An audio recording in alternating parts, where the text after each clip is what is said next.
So which human race is the most advanced? I mean, if evolution is true, shouldn't some human race maybe have evolved a little quicker than another one and be a little bit more advanced, and therefore other humans of other races are kind of subhuman?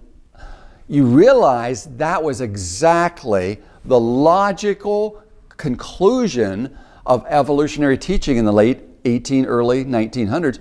Not just in, prejudiced countries, but around the intellectual world. That's why Hitler justified the idea of getting rid of less useful human genes. Eugenics was very, very popular in America. People of African origin were routinely given syphilis and experimented on and sterilized because they were considered not as evolved as white humans. You see, evolution is inherently racist. Now, evolutionists, they run from that idea today. They do everything they can to try to pretend it's not true. But it was a logical consequence of the teachings of Charles Darwin right up into the middle 1900s.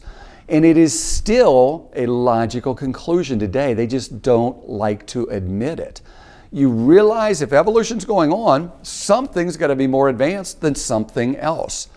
Now contrast that with what God has told us.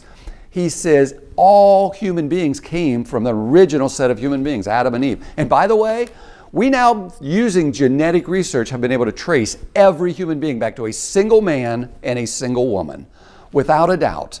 And not over millions of years, literally over thousands of years, not millions of years old. The human race isn't that old. And furthermore, everybody came from Adam and Eve. The Bible tells us all humans are of one blood. You realize there's no such thing as races of human beings. There is only the human race. God, being the incredibly inventive creator that He is, built so much information into our DNA that we vary widely. We have different skin color, we have different hairstyle, we have different skin texture, we have different amounts of fat, we have different pigments in our hands, so we all don't look alike. But we are all related, and we all only go back in the range of about 6,000 years. And there is nothing unscientific about that. And it treats people with respect, unlike evolution, which treats people essentially as animals. What a difference in philosophy.